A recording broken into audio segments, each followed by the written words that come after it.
यो चरण अद्भुता सिद्ध कोटि, करोड़ों सिद्धियां राधा दासी के चरणों में लुटती रहती हैं। अर्थात जिस उपासक के हृदय में श्री स्वामिनी जी के प्रति सखी भाव आ गया, मेरी सखी है श्री लाडली जी, उसके हृदय में जो वैभव प्रकट होता है प्रेम, और उसके बाहर जो वैभव प्रकट होता है, तो कह रहे विभूति रस्या हसितेश भूतिर, ईश्वर कोटि के जो महापुरुष हैं वो भी उसके वैभव को देख करके आश्चर्यचकित होते हैं। अर्थात उसका वैभव उनके लिए भी हास्यास्पद हो जाता है। उनके वैभव को जो श्री स्वामिनी जी के चरणारविंद की ठसक में है। वृंदाटवी तत्किमुनाश्रय अध्वम, हे भाई ऐसे महामहिम वृंदावन का क्यों आश्रय नहीं लेते? क्योंकि अहम नहीं नष्ट हो पा रहा, पाए रतन चीन्ह्यो नहीं, दीन्ह्यो करते डार, ये माया श्री कृष्ण की मोहे सब संसार। अहंकार का छेदन अत्यंत आवश्यक है और संयोग वशात गीता अमृत भगवान अपनी वाणी से पान करा रहे हैं, इसी अहंकार का छेदन करने के लिए। श्री भगवान अर्जुन जी की ज्ञान की बात सुनकर हंस पड़े और कहा कि तुम वास्तविक पंडित नहीं हो, बातें तो पंडित जैसी करते हो। जैसे हम लोग मान लेते कि हमें भगवत साक्षात्कार हो गया, नल्ली जागृत हो गई, हम ब्रह्मरंध खुल गया, फिर जब कटुवचन, तो उनको बुरा लगता है, कटुवचन निकलते हैं कि आप अपनी स्थिति को वास्तविक में लाओ। अच्छा, फिर प्रश्न होता है, घर वाले बहुत नाराज होते हैं, झगड़ा करते तो बुरा लगता है, ये कौन सी स्थिति भाई? आत्मज्ञान की बात कर लेने से कोई आत्मज्ञानी नहीं हो जाता। पूज्यपाद श्री उड़िया बाबा जी महाराज जब गंगा किनारे भ्रमण कर रहे थे तो कानपुर और ब्रह्मावर्त बिठूर के क्षेत्र में बहुत ज्ञान की चर्चा हो रही थी, योग वाशिष्ठ की। बाबा 3 दिन वहां रुके और सुना तो आश्चर्यचकित हो गए, ऐसी शैली से आत्मस्वरूप का वर्णन। बाबा उनसे एकांत में मिले और कहा कि आपका जो वर्णन है योग वाशिष्ठ का बड़ा अद्वितीय है, सच्ची बोलना, क्या आपको स्वरूप बोध हो गया है? तो उनका, बाबा आप आश्रम गुरु हो, अर्थात हम गृहस्थ हैं और आप सन्यासी परमहंस हैं, तो आप आश्रम गुरु, आपसे मिथ्या नहीं बोलूंगा, ये केवल बुद्धि बल से वर्णन कर रहा हूं, स्वरूप बोध नहीं। बाबा ने कहा धन्यवाद, आपने सत्य बोला। और फिर बाबा ने अपनी वाणी में लिखा कि इतना सुंदर विवेचन करने वाला भी आत्मज्ञान रहित है, आत्मबोध रहित है। आत्मबोध होने के लिए यह प्रमाण नहीं कि बहुत सुंदर प्रवचन कर लेता है, नायम आत्मा प्रवचने न लभ्या, बहुत बुद्धिमान है, प्रवीण है, सूक्ष्म कुशाग्र बुद्धि है, तो न मेधया, वो बहुत बुद्धिमान को भी नहीं प्राप्त होता, ना बहुना श्रुतेन, बहुत सुनने वाले को भी नहीं प्राप्त होता। जो वर्ण कर लेता है, जो आत्म स्वरूप का वर्ण या आत्मा जिसको वर्ण कर लेती है, वही आत्मबोध को प्राप्त होता है। तो नानु शोचंती पंडिता, भगवान ने कहा बात तो तुम पंडित जैसी करते हो, लेकिन पंडित जो होते हैं, ज्ञानी जो होते हैं, वो शोक नहीं करते जैसा आपकी शोक कर रहे हैं कि आपका मुख सूख गया, शरीर कांप रहा है, धनुष रख दिया और मैं युद्ध नहीं करूंगा, ऐसे वचन पंडित नहीं बोलते। अर्थात आपको ज्ञान विशुद्ध है नहीं, आप ज्ञान की केवल बातें करते हैं। जब तक आप अपने शरीर को मैं मानते हैं और आत्मा को मारने वाला या मरने वाला मानते हैं, तब तक आपको ज्ञान है ही नहीं। मनुष्य शरीर ये विवेक प्रधान है। मैं शरीर नहीं हूं पक्का 100%, न स्थूल शरीर हूं ये, न सूक्ष्म शरीर हूं, न कारण शरीर हूं, पक्का। पर इतना जोर का माया का आकर्षण है कि ये बात हमें समझ में ही नहीं आती। जब बात होगी तो इसी को हम अपना मैं समझते हैं, अमुक तो मैं, इसी में तदात्म हो गया है। इसी को हटाने के लिए मनुष्य शरीर मिला है नहीं। सब जितना तुम विषय विलास करते हो पशु पक्षियों में भी है, सब कुछ है। जितना तुम धन कमाकर भोग वैभव भोगना चाहते हो, खूब बहुतायत पशुओं में है। तुम जितना शैया पर शयन करके आनंद लेते हो, वो कीचड़ में लौट कर बिल्कुल वैसे ही आनंद लेते हैं। कोई फर्क नहीं। फर्क इतना है कि वो तुमसे श्रेष्ठ हो जाते हैं जब तुम भगवत विमुख होते हो, तुमसे श्रेष्ठ हो जाते हैं, क्योंकि वो अपने कर्मों का भोग भोग कर ऊपर उठ रहे हैं और तुम अपने कर्मों के भोग से नीचे गिर रहे हो। ऐसे नवीन कर्म कर रहे हो, उनके द्वारा नवीन कर्म नहीं होते। इसीलिए तिनते खर सूकर श्वान भले, गदहा सुअर, ऐसा वर्णन करते गोस्वामी जी। तिनते खर सूकर श्वान, गदहा कुत्ता सुअर अच्छा, क्योंकि वो बेचारा अपने पाप कर्मों को भोग कर पवित्र हो रहा है और आप मानव देह पा करके पुनः पाप कर्म कर रहे हैं, तो आप दुर्गति को, उनसे नीचे गति को प्राप्त होंगे। ये मनुष्य शरीर विवेक प्रधान है। इसमें जब विवेक जागृत होगा तो नानु शोचंती, कोई सोच नहीं रह जाएगी, चाहे ज्ञान मार्ग से चलो चाहे भक्ति मार्ग से। आप भक्ति मार्ग में पीछे देवर्षि नारद जी के सूत्रों में सुना, न हर्ष्यति न द्वेष्टि न शोचति न कांक्षति। जो यज ज्ञात्वा स्तब्धो भवति मत्तो भवति आत्मा रामो भवति। जो उस परमात्म तत्व को जान जाता है वो न हर्ष्यति न शोचति न कांक्षति न द्वेष्टि। वो न हर्षित होता, बड़े से बड़े सुख वैभव की प्राप्ति होने पर उसे मिथ्या ही भासता, इसलिए हर्ष नहीं होता। और उसके नाश होने पर उसे शोक नहीं होता, क्योंकि पहले ही वो मिथ्या देख रहा था, तो उसके नष्ट होने पर उसे शोक नहीं होता।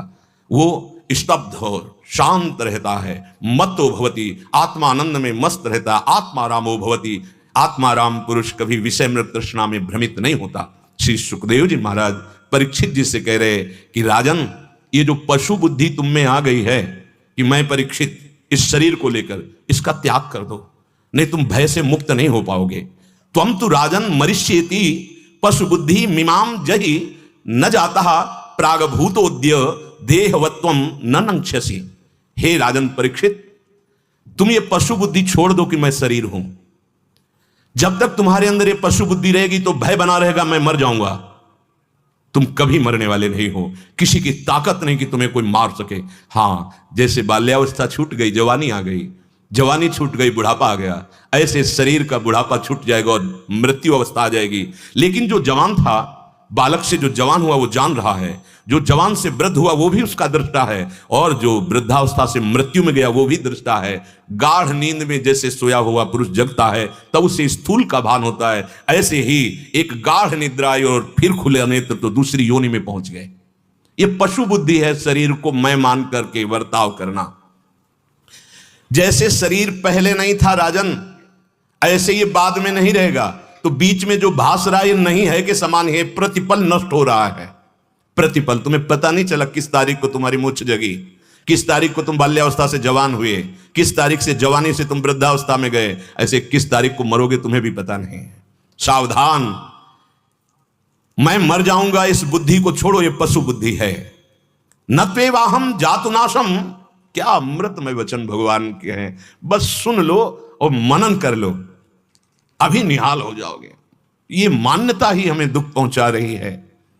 बहुत सुंदर बात है, बस इसका श्रवण करना है। चाहे जिस मार्ग में चलो, इस देह के ममता और अहमता को मिटाए बिना परमार्थ का स्वरूप न प्रकाशित होगा, चाहे भक्ति से चाहे ज्ञान से। भक्ति में पांचों भूले देह सुधी, ज्ञान में देह भाव का नाश के बिना स्वरूप बोध हो ही नहीं सकता।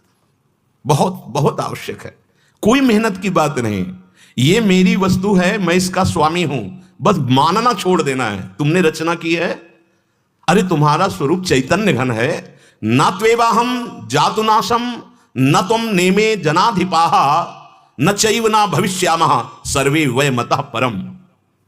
अर्जुन, किसी काल में मैं नहीं था, तू नहीं था, ये राजा लोग नहीं थे, ऐसी बात नहीं है।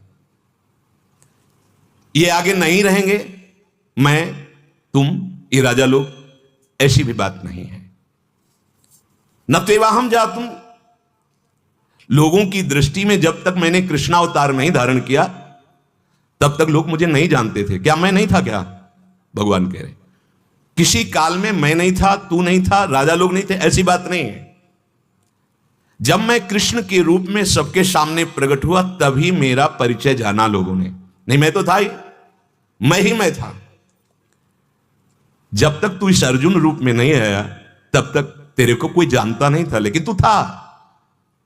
ये राजा लोग जिस रूप में आए हैं, इनके शरीर का परिचय जानकर, ये पहले भी थे, पहले भी थे और बाद में भी रहेंगे। जब इनका शरीर छूट जाएगा तब भी रहेंगे। भगवान कहते हैं न चैव वै मतः परम, ये भविष्य में शरीर नहीं रहेंगे किसी के, लेकिन जब तक तुम्हें आत्मबोध नहीं होता तब तक तुम रहोगे। आत्मबोध हो जाएगा तो एक ही सत्ता, जैसे तरंगें शांत हो गई, शांत अगाध समुद्र, अब उसमें कोई भेद नहीं है। भेद हुआ तरंगों को लेकर के। ये तरंगे हैं देहाभिमान की, मैं स्त्री, मैं पुरुष, मैं पशु, मैं अमुक अमुक। जहां जहां ये आम अपना अस्तित्व बना लेता है उसी में वो मगन हो जाता है। वस्तुतः वो ये जितने भी रूप हैं ये मैं के नहीं हैं, ये मायाकृत हैं। भविष्य में शरीरों की जैसे अवस्थाएं नहीं रहती, बाल्या से यौवन, यौवन से वृद्धावस्था, ऐसे ही एक दिन ये शरीर नहीं रहेगा, क्योंकि ये परिवर्तनशील है, नाशवान है। ये सब जानते हैं ये बात। गांव में जो बिल्कुल ज्ञान नहीं रखते वो भी जब किसी के यहां कोई पधार जाता है तो बैठकर ज्ञानोपदेश करते हैं। भैया संसार का स्वरूप ही यही है कि अब जाना तो पड़ेगा ही सबको, रो मत, समझाते हैं। मतलब कितना सुंदर ज्ञान है। हिरण्यकश्यप भी हिरणाक्ष के वध के बाद इतना सुंदर वेदांत दर्शन करा रहा है ज्ञान के द्वारा परिवार को, लेकिन खुद में अनुभूति नहीं है, खुद में सच्चिदानंद भगवान से द्वेष कर रहा है। ऐसा ज्ञान। एक दिन ये शरीर नहीं रहेगा, ये परिवर्तनशील है। इन शरीर की अवस्थाओं के आप दृष्टा हैं, ये बात आप नहीं समझ पा रहे हैं क्योंकि आप शरीर में तदात्म हो गए। मैं किशोर अवस्था का हुआ, मैं जवान हुआ, मैं बूढ़ा हो रहा हूं, मुझे मरना पड़ेगा, यही सारे दुख की जड़ है। इसी को कहा है जड़ चैतन्य ग्रंथि पड़ गई, यद्यपि मृषा छूटति कठिनाई। ये जड़ चैतन्य की ग्रंथि कभी पढ़ ही नहीं सकती, पर भ्रम से ऐसा मान लिया गया है। ये कैसे समझ में आएगा देहाभिमानी को? बड़े सौभाग्य हैं जो ये बात सुनने की तुम्हारी इच्छा है, बड़े सौभाग्य हैं कि बात सुनने को मिल रही है। उससे भी बड़ा सौभाग्यशाली जो बात समझ जाए। ये साधना से नहीं, ये समझ ठीक होनी बस। नष्टो मोहा स्मृति लब्धा। अभी जीवन मुक्त अवस्था की तरफ तुम्हारी रुचि बढ़ जाएगी यदि समझ लो। ये बिल्कुल नाटक है। इस नाटक ने फंसाकर अनंत काल से हमें दुख, संकट, विपत्ति, शोक, नाना प्रकार के। आपको लगता है अगर ये पद मिल जाए, ये वैभव मिल जाए, सुख सामग्री मिल जाए तो मैं सुखी हो जाऊंगा। सच्ची मानिए आपसे ज्यादा वो चिंतित और दुखी है। उनके हृदय में भय है पद न चला जाए, उनके हृदय में भय है कि जिस वैभव को भोग रहे हैं ये वैभव नहीं मिला तो मैं जीऊंगा कैसे। बांध लेता है, हर विषय आसक्ति रूपी विष से बांध लेता है। बहुत सावधान। इसलिए शरीर मेरे उद्धार के लिए केवल मिला है, और अगर इसे भोगों में लगाकर मैं भोगता हूं तो फिर फंस गए। सच्ची मानिए हमारा कभी परिवर्तन नहीं होता है। हमारा सीधे शरीर पे हम आ जाते हैं। ये परिवर्तनशील है, बदल रहा है। जब से जन्म हुआ तब से अभी तक देख लो बदल गया। इतनी मूढ़ता छा रही कि बदलाव को बर्दाश्त नहीं कर पा रहे। अगर सफेद दाढ़ी बाल हो रहे हैं तो उनमें कालिक पोत कर जवान होना चाहते हैं। दांत बिगड़ गए, नए दांत लगा लिए, आंख खराब हो रही, आंख लगा ली। थोड़ा तो ज्ञान करो। ठीक है तुम्हारी दिनचर्या के लिए जो आवश्यक है वो कर लो, पर यह बोध रखो कि ये नष्ट होने वाला है। मुझे वो कर लेना चाहिए जो कभी पछतावे पे ना पहुंचावे। जो नहीं करना चाहिए वो तो कर रहे हो, और जो कर लेना चाहिए वो किया नहीं है। इसको क्यों बाहरी असलियत इसकी क्यों नहीं समझना चाहते कि ये तुम नहीं हो, ये हर क्षण नाश को प्राप्त हो रहा है और ये नष्ट हो जाएगा। इसमें आसक्ति मत करो, पर नहीं समझ में आ रहा। इसी आसक्ति से बड़े बड़े पाप और हिंसा और दुराचार होते हैं। इसी शरीर की आसक्ति से। प्यारे संभल जाओ। ये संभलने के लिए अवसर भगवान ने दिया। साधन धाम मोक्ष कर द्वारा, पाई न जे परलोक संहारा, सो परत दुख पावई, सिर धुनि धुनि पछताए, काल ही कर्म ही ईश्वर ही मिथ्या दोष लगाए।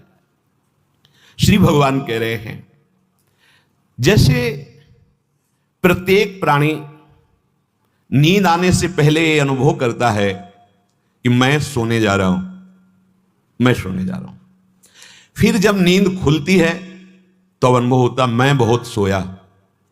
तो नींद की अवस्था में वो मैं जागृत था, केवल स्थूल शरीर और सूक्ष्म शरीर वो सो गया। स्थूल की जानकारी प्रगट क्रिया जागृत, सूक्ष्म की जानकारी स्वप्न, और कारण की जानकारी इस सुषुप्ति में, गाढ़ सुषुप्ति में। जागृत, स्वप्न, सुषुप्ति, ये तीन शरीर की अवस्थाएं हैं, मैं की नहीं, आत्मा की नहीं। वो साक्षी रहता है, वो स्थूल की क्रियाओं को देखता है, अवस्थाओं को देखता है, मैं जवान, मैं बूढ़ा। पर गलती हो गई कि मैं को इसमें स्थापित कर लिया। मैं बहुत बढ़िया स्वप्न देखा सूक्ष्म शरीर पर, मैं बहुत गाढ़ निद्रा से सोया कारण शरीर पर। तीनों में इतनी प्रबल तन्मयता, यही उसके अजन्मा के जन्म का कारण है, यही अविनाशी के मरण भय का कारण है। राजन, इस पशु बुद्धि को छोड़ो। सुखदेव जी महाराज, तुम्हें तक्षक आएगा, काटेगा, तुम मर जाओगे। किसी भी की ताकत नहीं, विष की, न अग्नि की, न शस्त्र की जो आपको छू सके। पक्का इसी समय आप ऐसे हैं, पर भूल हो गई शरीर से मैं करके। कैसी दुर्गति, चिंता, शोक, भय, मृत्यु, कैसा भय। अध्यात्म ही तुम्हें चिंता, शोक, भय से मुक्त कर सकता। कोई औषधि नहीं है, दूसरा कोई मार्ग नहीं है।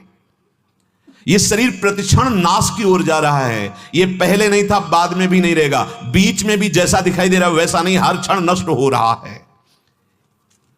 तुम कालातीत तत्व हो। ये जब शुद्ध बात समझ में आ जाएगी तो देखो ना, अवधूत हो जाते हैं। जीवन मुक्त, शरीर की कोई परवाह नहीं रहती और बड़ी मस्ती से दिनचर्या होती है। क्या राजा जनक को बोध नहीं है? राजकाज संभाल रहे हैं, तुम्हारा तो गृहस्थी में 10-5 लोग हो गए। क्या अम्बरीश जी चरम अवस्था को प्राप्त प्रेमी नहीं है? चक्रवर्ती सम्राट है। ये जो जिनको भ्रम है ना कि ज्ञान या प्रेम की ऊंचाई पर चढ़ने पर वो पागल हो जाता है, काम लायक नहीं रहता, आप जरा दृष्टि डालिए। श्री सुखदेव जी जैसे अवधूत महापुरुष के गुरु पद में विराजमान जनक जी संपूर्ण राज्य शासन कर रहे हैं। परिवार चिदानंद परिवार है, जहां ये सौभाग्य मिला, भगवान की प्रियाजू जन्म ले रही हैं सियाजू के रूप में। कितना बड़ा सौभाग्य। अनेक युग बदल जाते हैं, शरीर बदल जाते हैं, पर आप वैसे के ही वैसे रहते हैं। अगर अभी भजन करो और बुद्धि निर्मल होने लगे तो आपके रजिस्टर खुलने लगेंगे, आप पढ़ने लगे, पीछे जन्म में ये था, अगले जन्म में ये था। जैसे भीष्म जी कह रहे मैं 100 जन्म का रजिस्टर तो देख पा रहा हूं, इसके आगे नहीं। भगवान कह रहे उसके आगे की हम तुम्हें बता रहे हैं। युग के युग बदलते रहते हैं, शरीर बदलते रहते हैं, पर वह तत्व वैसा ही रहता है, क्योंकि वो परमात्म स्वरूप है। तू कोई वह तत्व और नहीं, आत्म तत्व के लिए शरीर बदलता है, आत्मा नहीं। पर तुम अपने को शरीर मान लिए हो, इसीलिए दुख भोग रहे हो। देहिनोस्मिन् यथा देहे कौमारम यौवनम जरा तथा देहांतर प्राप्तिर धीरस्तत्र न मुह्यति। देहधारी के इस मनुष्य शरीर में जैसे बालकपन, जवानी, वृद्धावस्था होती है, बस ठीक ऐसे ही उसे दूसरे शरीर की प्राप्ति होती है। ये जो भयानक कष्ट है, कोई भी कल्पना करके भयभीत हो जाते हैं, मृत्यु की बात सुनकर भयभीत हो जाते हैं। तो बोले बाल्यावस्था, जवानी, इनके बदलने पे तो हमें कोई विशेष भय नहीं आया, पर मृत्यु शब्द से घबराहट पैदा हो जाती है। बोले तुम धीर नहीं हो, इसलिए मोहित हो जाते हो। धीर जिसे आत्मस्वरूप का ज्ञान हो गया है, वही धैर्यवान है। ऐसे धैर्य रोके नहीं रुकेगा। इंद्रियों का वेग, मन का वेग कितनी देर रोक पाओगे? कभी न कभी फिसला देगा। और अगर वास्तविक ज्ञान हो गया है, फिर नहीं, फिर कोई नहीं। स्वात्मा रामम विषय मृग तृष्णाम भ्रमयति। आत्माराम पुरुष कभी विषय मृग तृष्णा, मृग तृष्णा जैसे प्रातःकालीन बेला पर सूर्य की किरणें बालू पर रेत में पड़ती तो ऐसा लगता है निर्मल जल भरा है। ये खुद दृश्य देखा है, गंगा किनारे भ्रमण करते मृग समझता है निर्मल जल है, भागता है प्यासा, पर उससे जल नहीं मिलता क्योंकि जल दूसरी दिशा में है। वो रेत में जल का भास हो रहा है, उसमें भागता है। ऐसे ही जो आत्म सुख है उसका विस्मरण करके संसार में सुख है, ऐसे हम भागते चले जा रहे हैं, बहिर्मुख होकर भागते। सुख अंदर है, भाग बाहर रहे हैं, तो हम मोहित हो गए। बाहर के सुख समेटा, बाहर का वैभव समेटा, मरने की बात सुनते हैं तो लगता है सब छूट जाएगा, रिश्ता, नाता, वैभव, पद, सब। जहां जाना है उसका पता नहीं, मैं कौन हूं, कैसा हूं, कहां जाना है, कोई पता नहीं। यही भय तुम्हें सताता है। शरीरधारी के शरीर जब प्रकट होते हैं तो उसकी तदात्मता तत्काल प्रकट हो जाती है। जब तक जीवन मुक्त नहीं होगी तो ये चलता रहेगा। भूमि परत भा ढाबर पानी और तिम जीव ही माया लपटानी। आकाश से निर्मल जल गिरा और भूमि पर आते ही, रज से मिलते ही गंदा हो जाता है। जे ही मां के गर्भ में जो ज्ञान प्रकट हुआ था कि हे प्रभु एक बार केवल इस गर्भ से निकालो, बाहर निकलते ही मैं आपका भजन करके जीवन मुक्त। शरीर नहीं रहेंगे किसी के, लेकिन जब तक तुम्हें आत्मबोध नहीं होता तब तक तुम रहोगे। आत्मबोध हो जाएगा तो एक ही सत्ता, जैसे तरंगें शांत हो गई, शांत अगाध समुद्र, अब उसमें कोई भेद नहीं है। भेद हुआ तरंगों को लेकर के। ये तरंगें हैं देहाभिमान की, मैं स्त्री, मैं पुरुष, मैं पशु, मैं अमुक अमुक। जहां जहां ये आम अपना अस्तित्व बना लेता है उसी में वो मगन हो जाता है। वस्तुतः वो ये जितने भी रूप हैं ये मैं के नहीं हैं, ये मायाकृत हैं। भविष्य में शरीरों की जैसे अवस्थाएं नहीं रहती, बाल्या से यौवन, यौवन से वृद्धावस्था, ऐसे ही एक दिन ये शरीर नहीं रहेगा, क्योंकि ये परिवर्तनशील है, नाशवान है। ये सब जानते हैं ये बात। गांव में जो बिल्कुल ज्ञान नहीं रखते वो भी जब किसी के यहां कोई पधार जाता है तो बैठकर ज्ञानोपदेश करते हैं। भैया संसार का स्वरूप ही यही है कि अब जाना तो पड़ेगा ही सबको, रो मत, समझाते हैं। मतलब कितना सुंदर ज्ञान है। हिरण्यकश्यप भी हिरणाक्ष के वध के बाद इतना सुंदर वेदांत दर्शन करा रहा है ज्ञान के द्वारा परिवार को, लेकिन खुद में अनुभूति नहीं है, खुद में सच्चिदानंद भगवान से द्वेष कर रहा है। ऐसा ज्ञान एक दिन ये शरीर नहीं रहेगा, ये परिवर्तनशील है। इन शरीर की अवस्थाओं के आप दृष्टा हैं, ये बात आप नहीं समझ पा रहे हैं क्योंकि आप शरीर में तदात्म हो गए। मैं किशोर अवस्था का हुआ, मैं जवान हुआ, मैं बूढ़ा हो रहा हूं, मुझे मरना पड़ेगा, यही सारे दुख की जड़ है। इसी को कहा है जड़ चैतन्य ग्रंथि पड़ गई, यद्यपि मृषा छूटति कठिनाई। ये जड़ चैतन्य की ग्रंथि कभी पढ़ ही नहीं सकती, पर भ्रम से ऐसा मान लिया गया है। ये कैसे समझ में आएगा देहाभिमानी को? बड़े सौभाग्य हैं जो ये बात सुनने की तुम्हारी इच्छा है, बड़े सौभाग्य हैं कि बात सुनने को मिल रही, उससे भी बड़ा सौभाग्यशाली जो बात समझ जाए। ये साधना से नहीं, ये समझ ठीक होनी बस। नष्टो मोहा स्मृति लब्धा, अभी जीवन मुक्त अवस्था की तरफ तुम्हारी रुचि बढ़ जाएगी यदि समझ लो। ये बिल्कुल नाटक है। इस नाटक ने फंसाकर अनंत काल से हमें दुख संकट विपत्ति शोक नाना प्रकार के, आपको लगता है अगर ये पद मिल जाए, ये वैभव मिल जाए, सुख सामग्री मिल जाए तो मैं सुखी हो जाऊंगा। सच्ची मानिए आपसे ज्यादा वो चिंतित और दुखी है।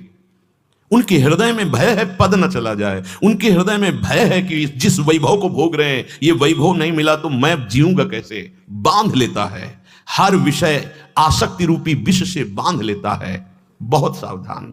इसलिए शरीर मेरे उद्धार के लिए केवल मिला है, और अगर इसे भोगों में लगाकर मैं भोगता हूं तो फिर फंस गए। सच्ची मानिए हमारा कभी परिवर्तन नहीं होता है, हमारा सीधे शरीर पे हम आ जाते हैं। ये परिवर्तनशील है, बदल रहा है। जब से जन्म हुआ तब से अभी तक देख लो बदल गया।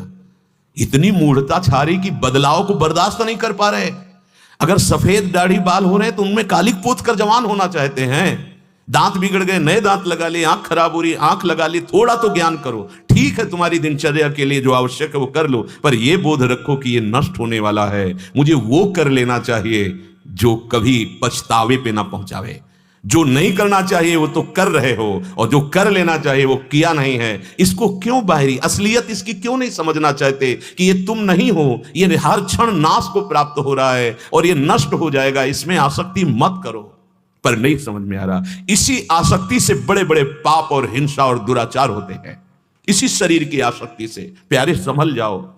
ये संभलने के लिए अवसर भगवान ने दिया। साधन धाम मोक्ष कर द्वारा, पाई न जे परलोक संहारा, सो परत दुख पावई, सिर धुनि धुनि पछताए, काल ही कर्म ही ईश्वर ही मिथ्या दोष लगाए।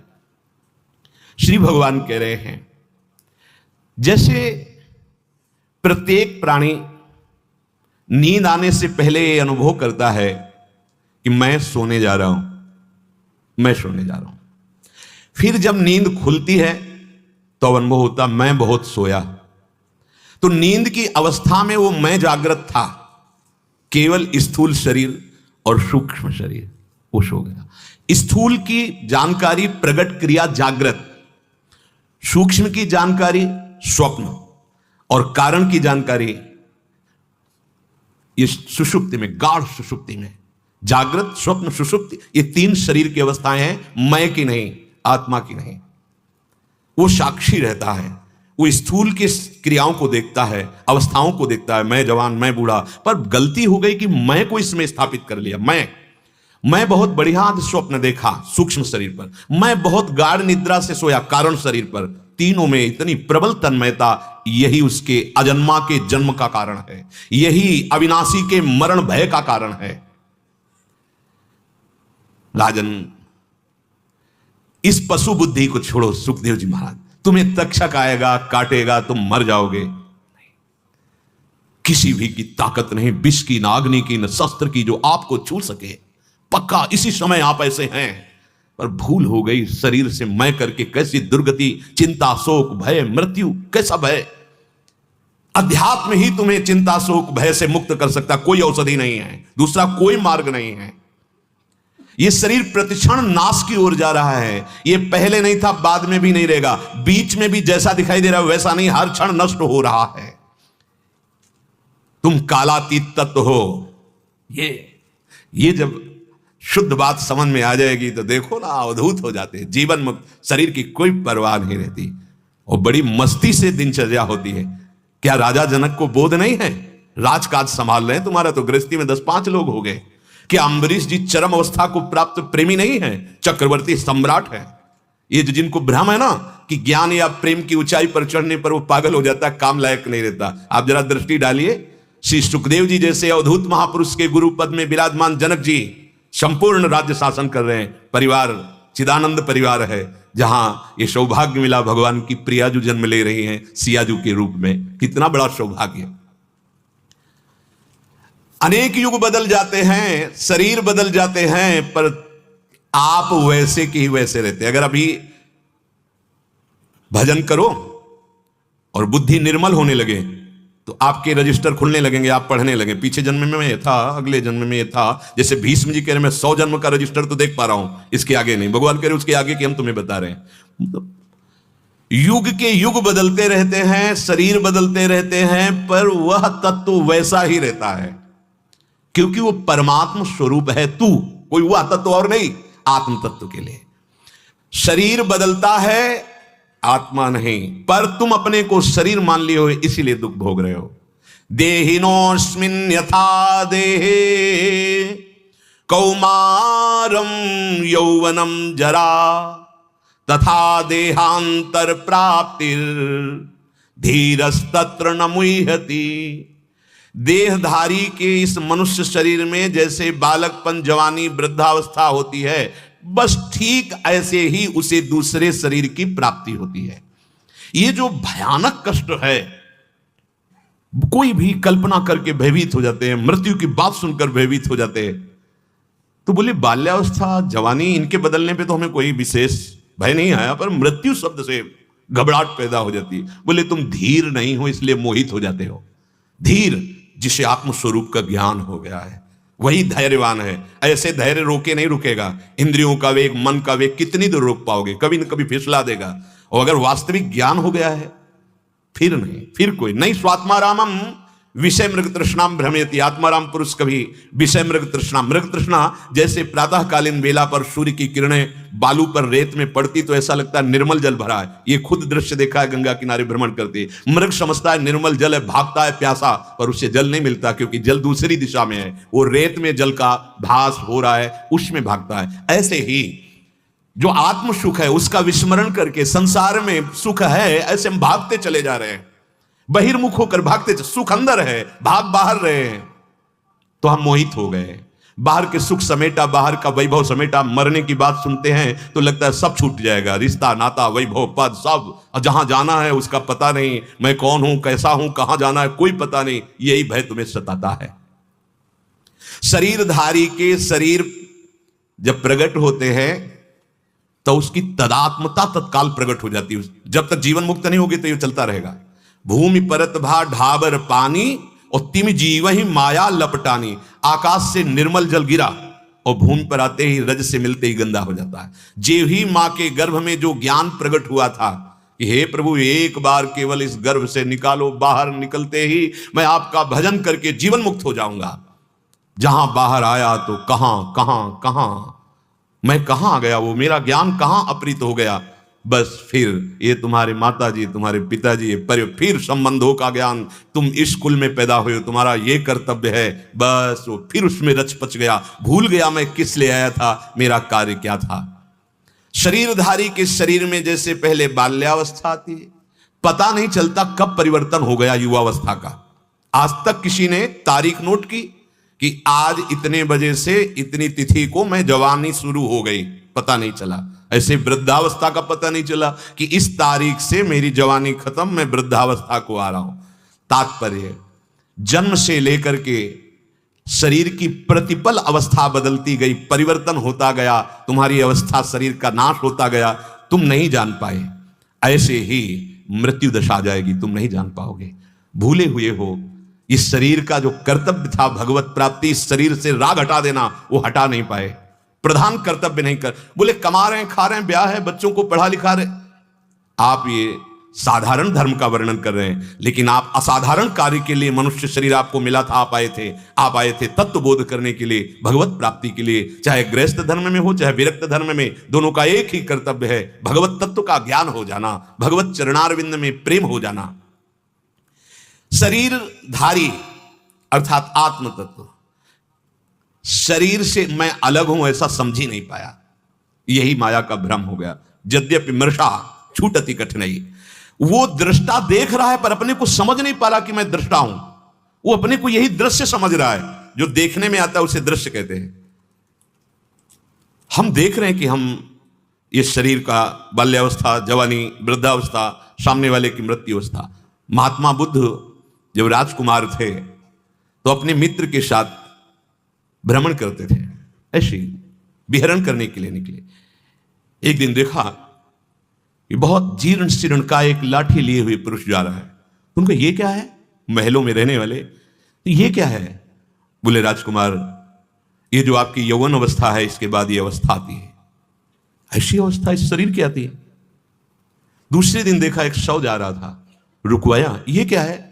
उनका उस अवस्था के बाद ये अवस्था आती है, तो हमारी भी आएगी। हाँ ये तो निश्चित है। फिर आखिरकार मैं हूं कौन, ये सब क्या है? रात्रि में भाग पड़े थे 9 शिशु, नवीन अवस्था की पत्नी, राजवैभव। बस जब भागे तो देखो दृढ़ निश्चय कितने जोर का, इहा सने सुस्य तुम्हें शरीरम। पूज्यपाद उड़िया बाबा जी इसी श्लोक को सामने रखते थे और जर्जर देह हो गई थी महात्मा बुद्ध। उस वृक्ष के नीचे बैठकर दृढ़ निश्चय किया, जब तक आत्मबोध नहीं हो जाता, चाहे मांस गलित हो जाए, हड्डियां टूट जाए, प्राण निकल जाएं, तब तक मैं नहीं उठूंगा। मैं जानना चाहता हूं मैं कौन हूं। उसी को बोध वृक्ष कहते हैं, जिसके अंदर भगवान बुद्ध को बोध हुआ।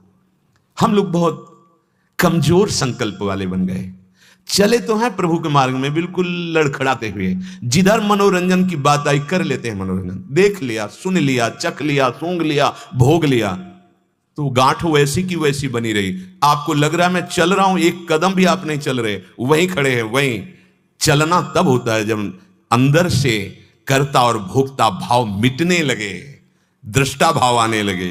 ओहो, मैं रसेंद्री नहीं हूं कि स्वाद चख लूंगा, ये मन और इंद्री, रसेंद्री का विलास। मैं जनेन्द्री नहीं हूं, मन और जनेन्द्री का ये। मैं कोई प्राण नहीं हूं, मैं कोई त्वगेंद्री नहीं हूं। अब उसकी इंद्रियां उसको व्याकुल नहीं कर सकती। भगवान कह रहे हैं नमुह्यति धीरस तत्र नमुह्यति, उसके अंदर ऐसा धैर्य जागृत हो जाता है, अब वो मोहित नहीं होता। शरीर की कुमार युवावस्था आदि जैसे बदलती, ऐसे ही ठीक मृत्यु होती है। आपको कई बार सत्संग में सुनने को मिला होगा, जिसको भगवत प्रेम प्राप्त हो जाता है या तत्व बोध हो जाता है, उसका शरीर ऐसे छूटता है जैसे विशाल गजराज के गले से मल्ली की माला, मालती की माला, जूही की माला, क्या ऐसे खसक गई, पता नहीं चला। स्थूल शरीर बालक से जवान एवं जवान से बूढ़ा हो जाता है। इन अवस्थाओं का कोई भी परिवर्तन किसी भी औषधि से रोक नहीं सकता, क्योंकि ये नाशवान है ना। ऐसे ही जो एक शरीर से दूसरे शरीर में जाना है, तब तक तुम रोक नहीं सकते, जब तक तुम्हें ज्ञान नहीं हो जाएगा शुद्ध, जब तक भगवत साक्षात्कार नहीं हो जाएगा। ये पुनरपि जननम पुनरपि मरणम पुनरपि जननी जठरे शयनम, ये पुण्य बल से नहीं रोक सकते, ये तप बल से नहीं रोक सकते। इसके लिए विशुद्ध बोध चाहिए। इसीलिए गोस्वामी जी कहते, छूटिवे के जतन विशेष बाधे जाएगो, वह है विष भोजन जो सुधा सा निखाएगो। मरना पड़ेगा, मुक्त होने के लिए मिला, मान लो, बस ज्ञान हो गया, जैसे बर्ताव कर रहे हो वैसे ही।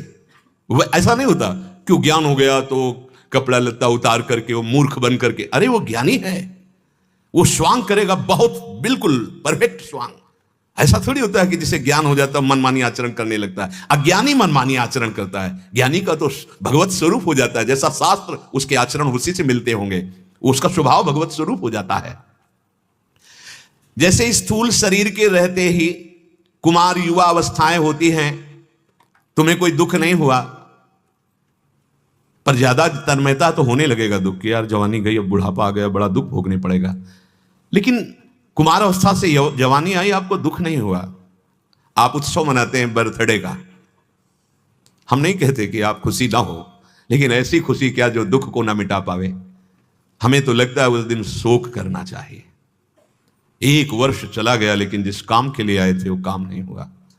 हमारा काम था दुखों से मुक्त होना, शोक चिंताओं से मुक्त होना, और हमने उसका उपाय समझा धन, उसका उपाय समझा पद, उसका उपाय समझा लोक व्यवहार। नहीं नहीं, ये सब नाशवान है। कोई अय अविनाशी, तुझे ये कोई सुख नहीं दे सकते।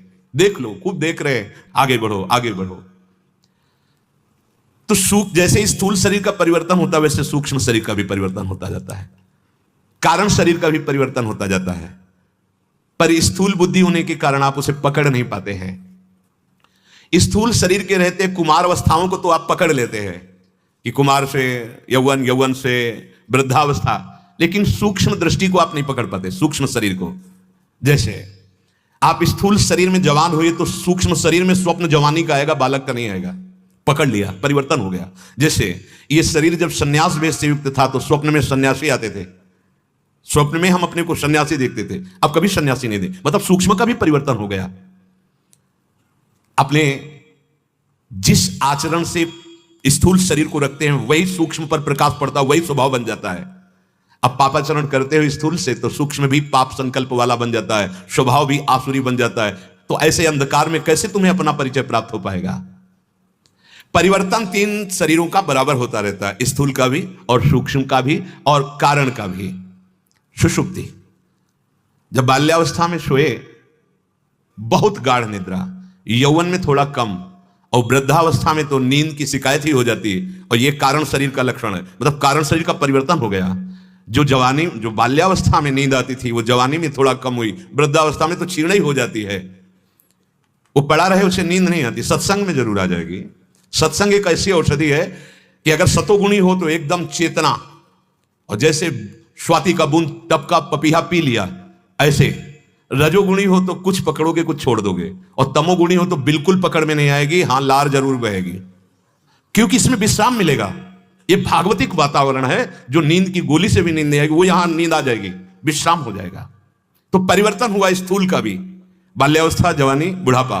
सूक्ष्म का भी परिवर्तन हुआ, लेकिन स्थूल, सूक्ष्म और कारण को जो तुम जान रहे हो, तुम्हारा परिवर्तन नहीं हुआ। तुम वही हो जो स्थूल को देख रहे हो, सूक्ष्म स्वप्न को देख रहे हो, कारण स्वभाव को भी देख रहे हो।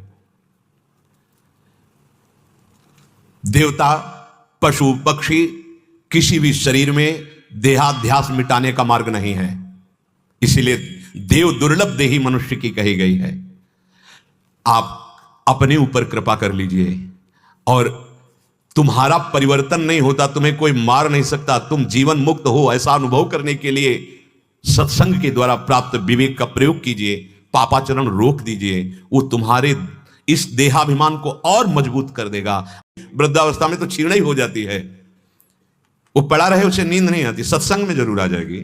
सत्संग एक ऐसी औषधि है कि अगर सतोगुणी हो तो एकदम चेतना, और जैसे स्वाति का बूंद टपका पपीहा पी लिया, ऐसे रजोगुणी हो तो कुछ पकड़ोगे कुछ छोड़ दोगे, और तमोगुणी हो तो बिल्कुल पकड़ में नहीं आएगी, हां लार जरूर बहेगी, क्योंकि इसमें विश्राम मिलेगा। ये भागवतिक वातावरण है, जो नींद की गोली से भी नींद नहीं आएगी, वो यहां नींद आ जाएगी, विश्राम हो जाएगा। तो परिवर्तन हुआ स्थूल का भी, बाल्यावस्था, जवानी, बुढ़ापा। सूक्ष्म का भी परिवर्तन हुआ, लेकिन स्थूल, सूक्ष्म और कारण को जो तुम जान रहे हो, तुम्हारा परिवर्तन नहीं हुआ। तुम वही हो जो स्थूल को देख रहे हो, सूक्ष्म स्वप्न को देख रहे हो, कारण स्वभाव को भी देख रहे हो। देवता, पशु, पक्षी, किसी भी शरीर में देहाध्यास मिटाने का मार्ग नहीं है। इसीलिए देव दुर्लभ देही मनुष्य की कही गई है। आप अपने ऊपर कृपा कर लीजिए, और तुम्हारा परिवर्तन नहीं होता, तुम्हें कोई मार नहीं सकता, तुम जीवन मुक्त हो, ऐसा अनुभव करने के लिए सत्संग के द्वारा प्राप्त विवेक का प्रयोग कीजिए, पापाचरण रोक दीजिए। वो तुम्हारे इस देहाभिमान को और मजबूत कर देगा। अंधकार में गांठ नहीं खुलती है, प्रकाश चाहिए। ज्ञान का प्रकाश होगा तो जड़ चेतन की ग्रंथि लगी ही नहीं थी, आप जीवन मुक्त हो जाएंगे। धीरस्तत्र न मुह्यति, धीर पुरुष वही कहा जाता है या तो भगवान के प्रेम को प्राप्त हो गया है या स्वरूप बोध हो गया, दूसरे को धीर नहीं कहते। रसेंद्री और जनेंद्री के वेग को केवल आत्मज्ञानी सह सकता है, या भगवत प्रेमी, दूसरा पाखंड नहीं सह पाएगा। इतनी सामर्थ्य नहीं है। प्रमथन स्वभाव वाली इंद्रियां और प्रमथन स्वभाव वाला मन 1 सेकंड में आपको विचार करने का अवसर ना देते हुए भ्रष्ट कर देगा। 2 ही स्थितियां, या तो प्रेम की प्राप्ति की प्रबल लालसा, या प्रेम जिसको प्राप्त हो गया है, या ज्ञान की प्राप्ति का प्रबल जिज्ञासु, या ज्ञान जिसको प्राप्त हो गया है, वही धैर्यवान रसेंद्रिय और जनेंद्रिय को अपने काबू में कर लेता है। और जिसकी रसेंद्रिय जनेंद्रिय काबू में हो गया वो जितेंद्रिय आत्मबोध को प्राप्त हो जाता है। श्रद्धावान लभते ज्ञानम तत्परा संहितेंद्रिया। ज्ञान हुआ है, इसका परिचय है कि तुमने अपनी इंद्रियों पर विजय प्राप्त कर ली।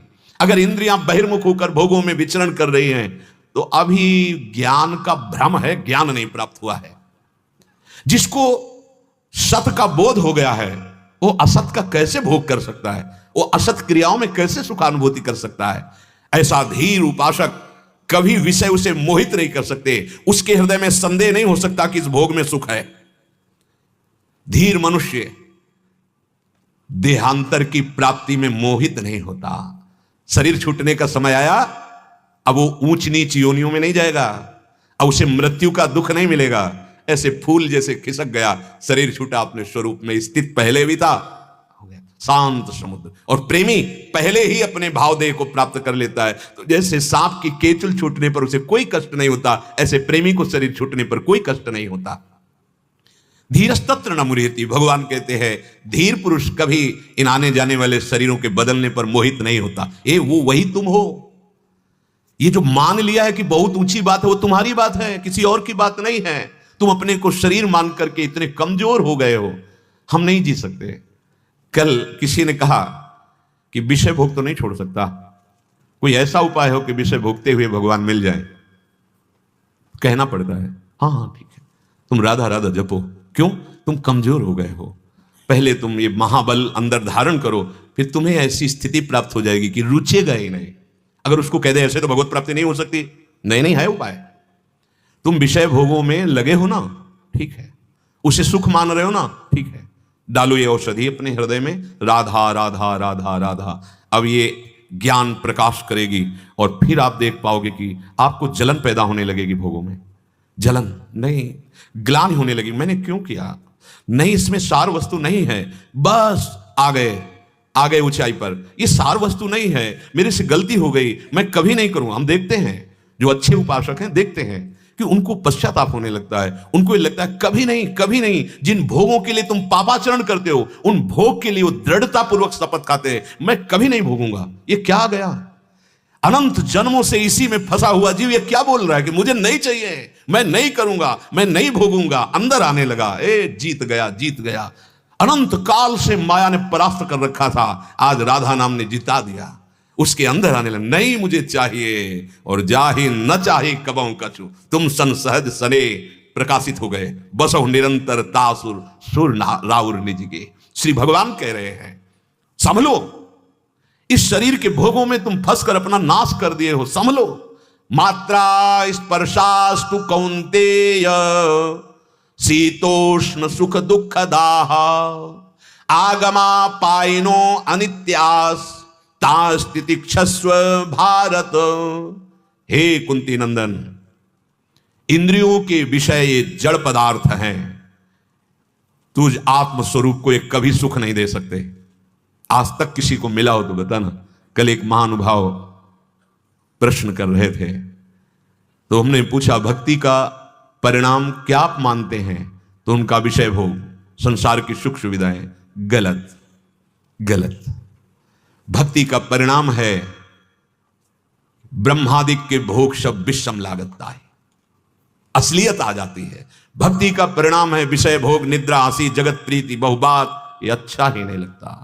भक्ति का परिणाम है नहीं खान पान ते भावे है, नहीं कोमल वसन सुहावे है, सब विषय लगे ते खारा है, हरिम आशिक का मग न्यारा है। कैसी उल्टी बुद्धि हमारी हो गई। हम भक्ति का परिणाम समझते हैं विषय भोग, अनुकूलता, और भगवान यहां आदेश कर रहे हैं मात्रा स्पर्शास्तु कौन्तेय शीतोष्ण सुख दुख दाह। मात्रा स्पर्श, मात्रा का मतलब होता है तौल नाप। कितनी मात्रा में आप ये दे रहे हैं, आप कितनी मात्रा में ये ले रहे हैं, तो मात्रा का मतलब होता है माप। अर्थात जिनसे हमें ज्ञान होता है, इंद्रियों से, मन से हमें भोगों का ज्ञान होता है। इंद्रिय और मन का संबोधन अंतःकरण चतुष्टय से पूरा हो जाता है, एक ही है। वो जब निश्चय करता है तो बुद्धि, संकल्प विकल्प करता है तो मन, चिंतन करता है तो चित्त, और क्रिया का कर्ता भोक्ता बनता है तो अहंकार। ये इंद्रिय और अंतःकरण ने आपको ठग लिया है। आप न करता है न भोगता है। बड़ा अमृतमय शब्द है। अब ये अपने लोगों ने आजकल भक्ति का स्वरूप केवल इतना समझ लिया, अगरबत्ती लगा दिया, दीपक जला दिया, भोग लगा दिया। आनंद जो परमानंद, विज्ञानानंद, प्रेमानंद है, उसका अनुभव करने के लिए भक्ति है भाई। ये ज्ञान उसका अनुभव करने के लिए, वो तुम्हारा स्वरूप है, वो तुम हो। तुम अपने को भूल कर, देह मानकर विषयों में अनंत जन्म व्यतीत हो गए, तुम सुखी नहीं हुए, नहीं होगे। विश्वास मान लीजिए, ये माया का भ्रम है। ये जब तक भ्रम नहीं जाएगा तब तक तुम सुखी नहीं हो सकते। चिंता, शोक, भय, मृत्यु ये बार बार हमको सताते रहेंगे। भगवान आदेश कर रहे हैं, मात्रा स्पर्शाह, अर्थात मन जो 5 ज्ञानेंद्रियों के साथ 5 कर्मेंद्रियों से भोग क्रियाएं कर रहा है, तुम्हें कभी सुख नहीं मिलेगा। देख लो, सब बैठे हो, बस केवल लालच ही लालच है, आसक्ति ही आसक्ति है। ऐसा लगता है इस बार नहीं तो इस बार तो सुख का अनुभव हो ही जाएगा, नहीं होगा। इंद्रिय और अंतःकरण जो तुम्हें ज्ञान दिला रहे हैं, विषय भोग में सुख है, अनुकूलता प्रतिकूलता को जो ज्ञान दिला रहे हैं, धोखा है। धोखा तुम्हारे साथ, तुम्हारे ही धोखे में फंस रहे हो, तुम्हारे ही अपने ही धोखे में फंस रहे हो, अपने ही जाल में तुम नष्ट हो रहे हो। तुमने अंतःकरण में मैं आरोपित कर दिया, शरीर में मैं आरोपित कर दिया, इंद्रियों में मैं आरोपित कर, मैं ये देख रहा हूं, मैं ये सूंघ रहा हूं, मैं ये भोग रहा हूं, मैं ये खा रहा हूं। मर गए, पक्का मर गए।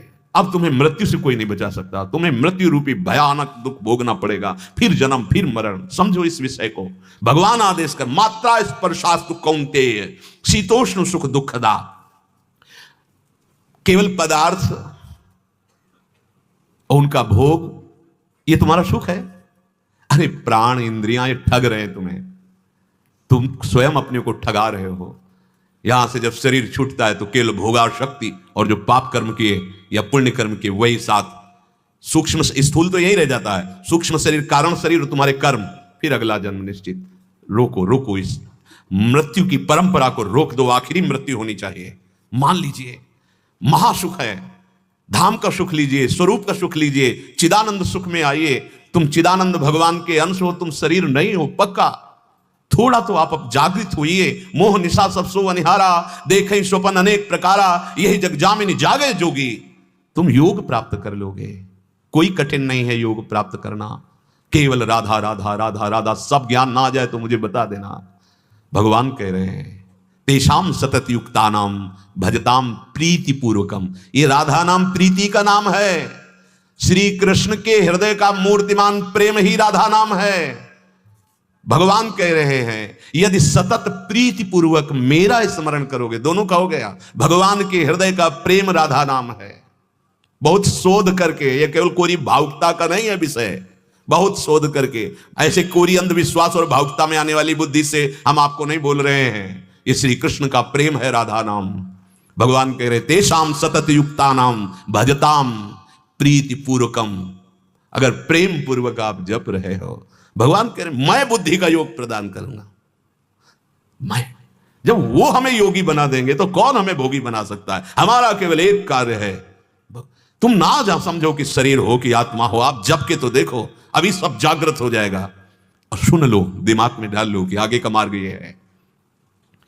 पदार्थों से हमारा संबंध हो गया है बहुत जोर का। यह स्वीकृति अहम में बैठ गई है।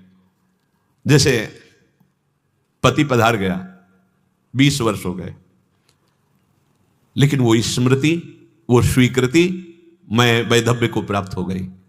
मेरा पति गया, वो उसको खाए जा रही है। अगर सत से चलती है तो बहुत अंदर जलन होता है, अगर असत स्वीकार कर लेती है तो जलन का ज्वाला रूप हो जाता है। समझो, वो खुद सच्चिदानंद है, वो स्त्री नहीं है, पर उसने मान लिया और ऐसा जोर से संबंध स्थापित किया, पूरे जीवन चलता रहता है और उसी स्मृति में नए जन्म का निर्माण हो जाता है।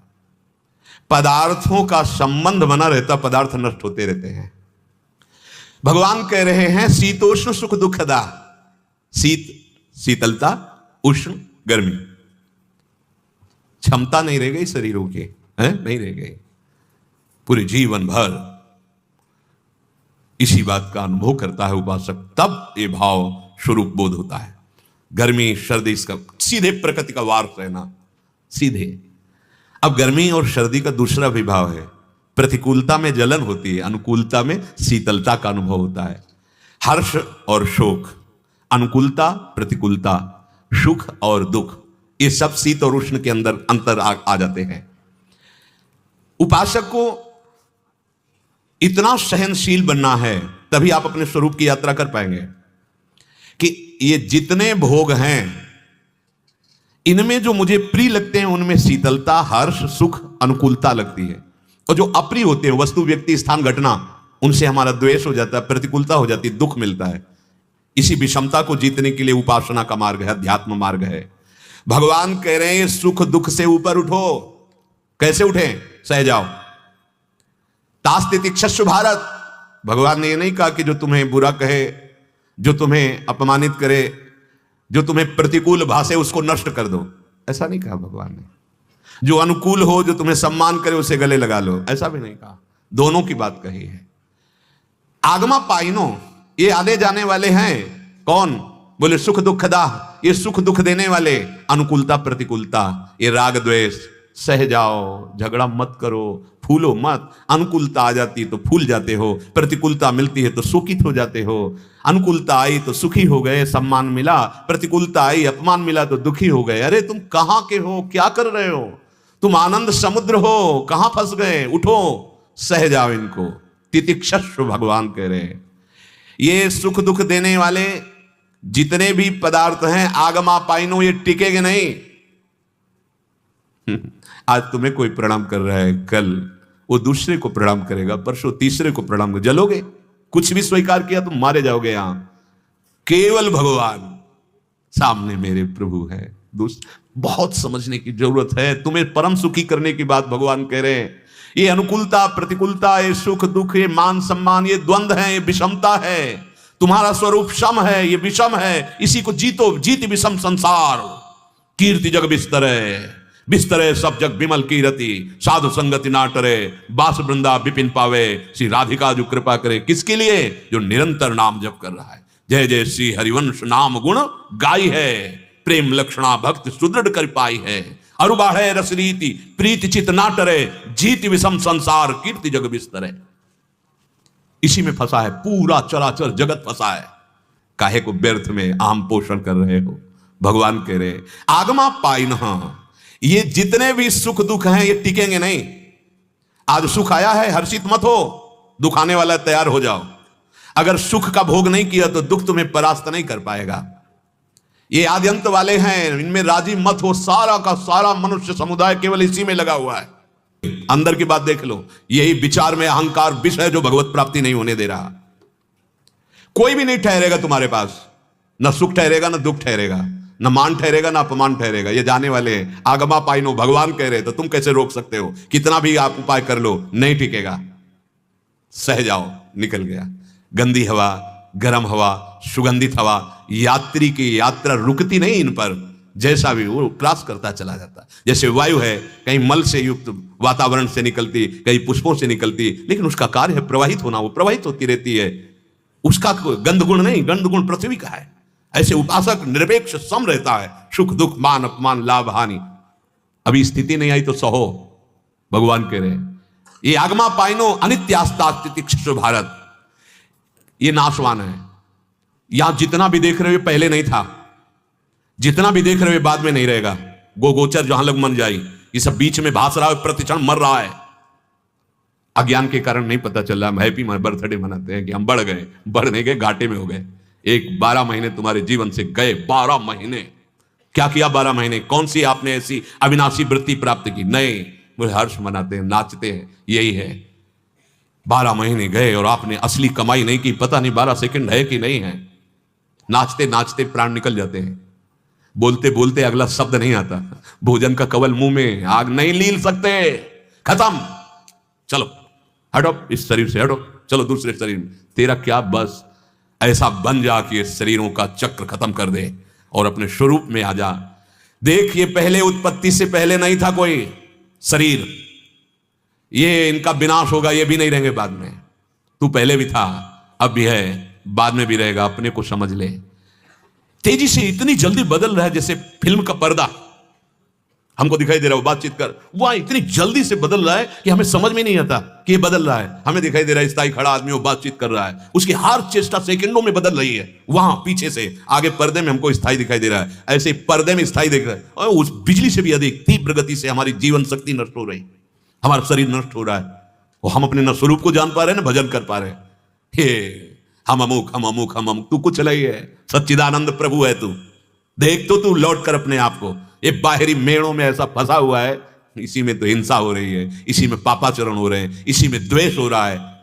नहीं संभलेगा, जब तक अध्यात्म नहीं तब तक नहीं संभलेगा। अध्यात्म ही महासुख का संपादन करता है।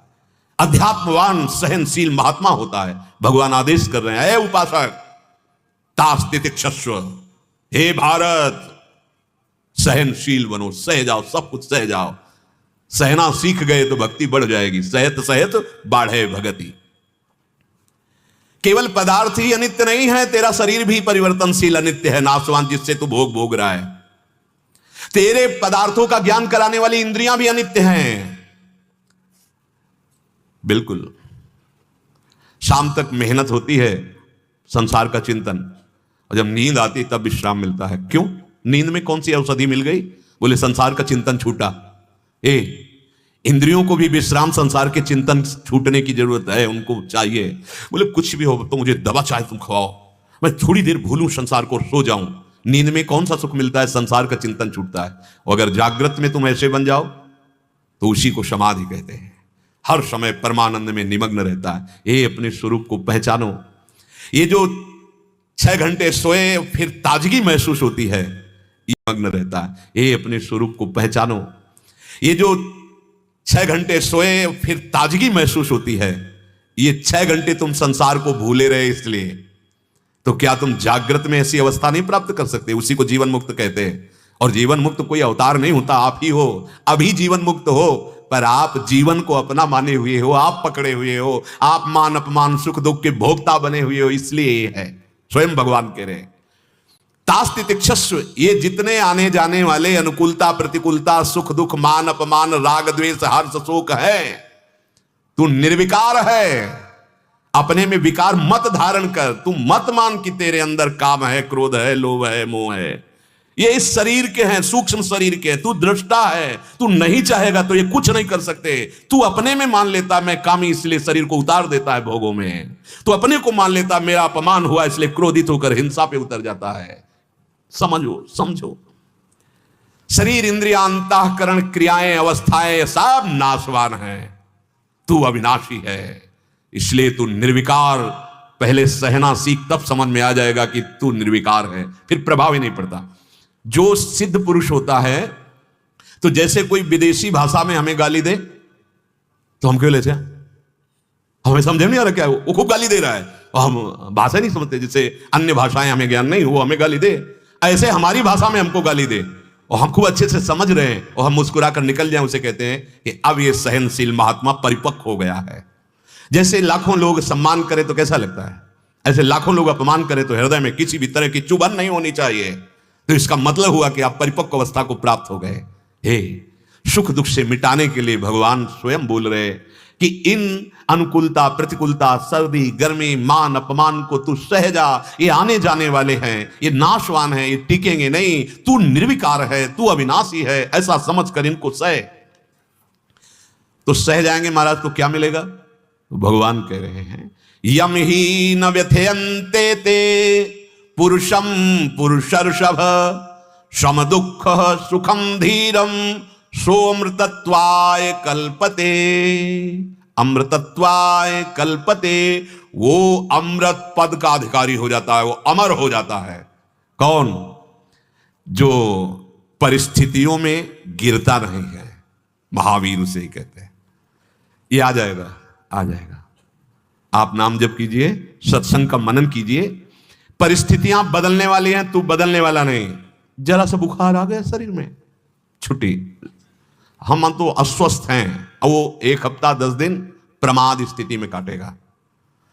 अगर शरीर में दम है कि कदम चल सकते हैं तो इसे चलाओ। तुम शरीर नहीं हो, बुखार इस पे है, तुम सहनशील महात्मा हो, सहन करके अपनी दिनचर्या में जब गिर पड़े फिर उठो, बहादुर बनो।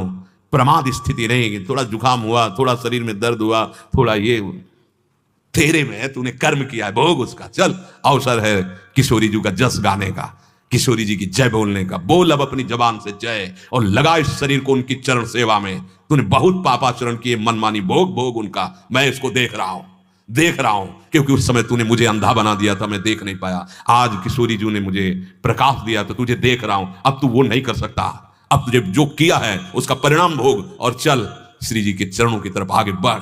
बहादुर पुरुषों का मार्ग है। अपने को शरीर मानकर इतना शिथिल कर लिया, जरा सा विक्षेप शरीर सुख में पड़ा कि परमार्थ छूट गया। नहीं भाई नहीं, यम ही न व्यथ्यंते थे।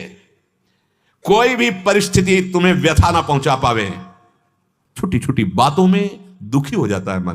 कहा हो तुम परमार्थ के सुभट, कहा हो तुम, कैसे तुम गिरे हुए वृत्तियों वाले बन रहे हो। ऊपर उठो, भगवान जी कह रहे, स्वयं भगवान जी। यम ही न व्यथ्यंते थे पुरुषम पुरुषर्षभ। तुम्हारे आनंद में फर्क नहीं पड़ना चाहिए किसी भी परिस्थिति में। और ये तभी हो सकता है पहले पापाचरण रुके। पापाचरण तभी रुक सकते हैं जब आपको पता है कि मैं नहीं, ये मेरी मांग नहीं है, ये गलत मांग इंद्रियों की और मन की है। नहीं नहीं, तो हृदय में जो व्यथा होती है उसको सह जाता है उपासक। ऐसा नहीं कि व्यथा नहीं होती, पीड़ा नहीं होती, होती है। काम वेदना, क्रोध वेदना, लोभ वेदना, मोह, क्योंकि उपासक वो सिद्ध थोड़ी हो गया है। और जिस समय परिपक्व अवस्था आ जाती है फिर नहीं होती। जैसे रस्सी का भ्रम पड़ा है दूर से, हमें लग गया सांप, अब दुख होगा, परेशानी होगी, जाने में भय लगेगा। या तो विश्वसनीय पुरुष उसके समीप जाके हमें प्रमाण दे दे कि रस्सी है, और या हम खुद अनुभव कर ले कि रस्सी है, तो ही भय जाएगा। ऐसे ही जब सदगुरुदेव मुझे निर्भय पद का परिचय बताते हैं तब मैं भयरहित हो जाता हूं, या उनके बताए हुए मार्ग से चल के जब अनुभव करता हूं तब भयरहित हो जाता हूं। तो ये कोई भी व्यथा व्यथित नहीं कर सकती। श्री भगवान कह रहे हैं सम दुखा सुखा धीरम। धीर मनुष्य सुख दुख में समान होता है, विचलित नहीं होना। चलो तुम धीर नहीं बने हो तो धीर बनने के लिए चले हो ना, तो थोड़ा तो सहन करना सीखो। यही तुम्हारी परिपक्व अवस्था है, तुम्हारी साधना का फल है कि जब कोई प्रणाम करे तो आपको गुदगुदी नहीं होनी चाहिए, और जब कोई निंदा करे तो आपके अंदर जलन नहीं होनी चाहिए। दोनों भावनाएं केवल टकराकर श्रवण इंद्रिय से बाहर हो जानी चाहिए। हृदय में उनका सुख दुख अनुभव नहीं होना चाहिए। तुम जो हो उसो हो। यम ही न व्यथ्यंते थे, किसी भी परिस्थिति में। ये बड़ी बात लगती है लेकिन ये बड़ी बात है नहीं, क्योंकि ये मेरी ही बात है। मेरा जो स्वरूप है, कोई भी सुख प्रवेश नहीं कर सकता, लौकिक कोई भी दुख प्रवेश नहीं कर सकता। अरे भाई, आगे वर्णन भगवान करेंगे। सुख और दुख दोनों अलग अलग अज्ञानी को दिखते हैं, शरीराभिमानी को। सुख दुख के भोगने में आपका ममत्व, अहम इसमें है, वही अगर इससे हटा लो सुख दुख का, पर यह हटाना बहुत कठिन हो रहा, छूटत ही कठिन नहीं। इसीलिए मूल बात, खूब नाम जप करो। ये नाम ज्ञान प्रकाशित करता चला जाएगा पक्का। आप कैसे हैं, आपका स्वरूप क्या है, भगवान कैसे हैं, भगवान का स्वरूप क्या है, संसार क्या है, इसका स्वरूप क्या है, सब ज्ञान अपने आप हो जाएगा प्यारे। मान लो, डरो मत कि बहुत ऊंची स्थिति है। ये अभी स्थिति आपकी है, अभी। जैसे 1 अरब का चेक पड़ा हो और आप पढ़े लिखे नहीं हो, आप भूल गए और आप 1-1 रुपया मांगते घूमते, अरबपति अभी हैं आप। ऐसे तो सच्चिदानंद का अंश है। पूर्णात पूर्ण मदच्यते, पूर्ण से जो शेष बचता है वो भी पूर्ण होता है। अरे तू पूर्ण परमानंद है।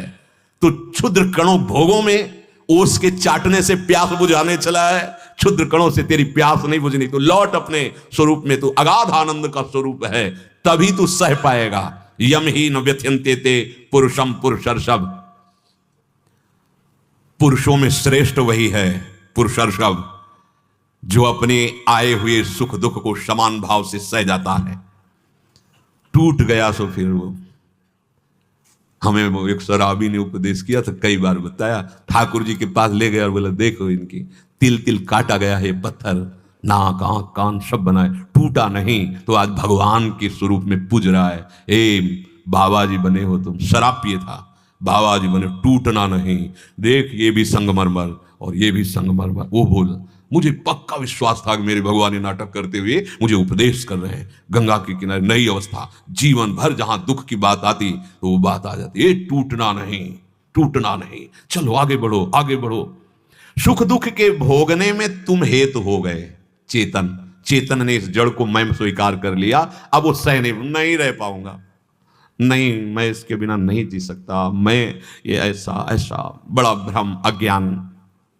यमहीन व्यथयन्ते थे, जो धीर पुरुष है वो मान अपमान में, सुख दुख में, लाभ हानि में, जय पराजय में वो मोहित नहीं होता, वो सुखी दुखी नहीं होता, वो व्यथा को प्राप्त नहीं होता।